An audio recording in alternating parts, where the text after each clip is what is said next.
കുഞ്ഞു ബസലിൻ്റെ കൂട്ടുകാരൻ ഇനി വരില്ല. ഇതാണ് ഉണ്ണിപ്പിള്ള ചേട്ടൻ. ശരിക്കും ഒരു പത്രക്കാരൻ എന്നതിലുപരി ഞങ്ങളുടെ ഒരു കുടുംബാംഗം തന്നെയായിരുന്നു.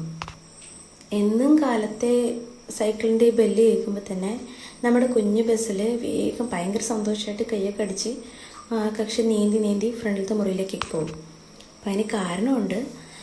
ഉണ്ണിപ്പിള്ള ചേട്ടൻ വരുമ്പോൾ സൈക്കിളിൻ്റെ ഫ്രണ്ടിലൊരു കുഞ്ഞു കൊട്ടയുണ്ട്, പത്രമൊക്കെ വെക്കുന്നത്.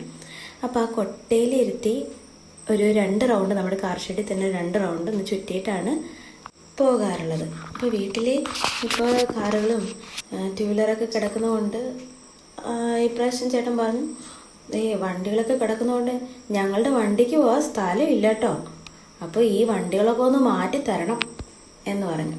അപ്പോൾ അതുപോലെ ചേട്ടൻ പോവുകയും ചെയ്തു. അപ്പോൾ ശരി, നാളെ എന്തായാലും കുഞ്ഞു ബസ്സിലും ചേട്ടനും കൂടെ നന്നായിട്ട് സവാരി ചെയ്യട്ടെ എന്ന് പറഞ്ഞ് വണ്ടികളൊക്കെ ഒതുക്കിയൊക്കെ ഇട്ടു. അന്ന് ഏകദേശം ഒരു വൈകുന്നേരം രാത്രിയോടടുത്തായപ്പോൾ ആണ് ഞങ്ങൾ ആ വാർത്ത അറിഞ്ഞത്.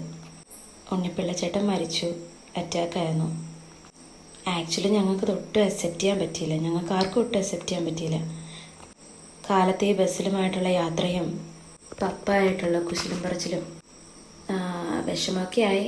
ഞങ്ങൾ പിന്നെ ഉടനെ തന്നെ ചേട്ടൻ്റെ വീട്ടിൽ പോയി. നമുക്ക് കണ്ടു നിൽക്കാൻ പറ്റത്തില്ലായിരുന്നു. പക്ഷെ പിറ്റേന്ന് എവിടെന്നോ ഒരു സൈക്കിളിൻ്റെ ബെല്ല് കേട്ടപ്പോൾ നമ്മുടെ കുഞ്ഞു ബസ്സിൽ ചേട്ടനടഞ്ഞിരിച്ച് വേഗം ചാടി അങ്ങോട്ടേക്ക് ആഞ്ഞു പോയി. 1 വയസ്സ് പോലും ആകാത്ത ആ കുഞ്ഞിനോട് എങ്ങനെ പറഞ്ഞ് മനസ്സിലാക്കാനാ ഉണ്ണിപ്പിള്ള ചേട്ടൻ ഇനി കാലത്ത് കുഞ്ഞിനെയും കൊണ്ട് പോകാനായിട്ട് വരത്തില്ല എന്ന്. ഇവിടെ പപ്പ പറയുന്നുണ്ടായിരുന്നു, മരിപ്പ് വീട്ടിൽ വെച്ചിട്ട് ഒരു ചായക്കടക്കാരൻ ഇങ്ങനെ ഭയങ്കര വിഷമത്തോടെ പറയുന്നുണ്ടായിരുന്നു, അന്ന് കാലത്ത് ചായ അടിക്കാനായിട്ട് ആളില്ലെന്നിട്ട് ചായ എടുത്ത് കുടിച്ചിട്ടാണ് പോയേ.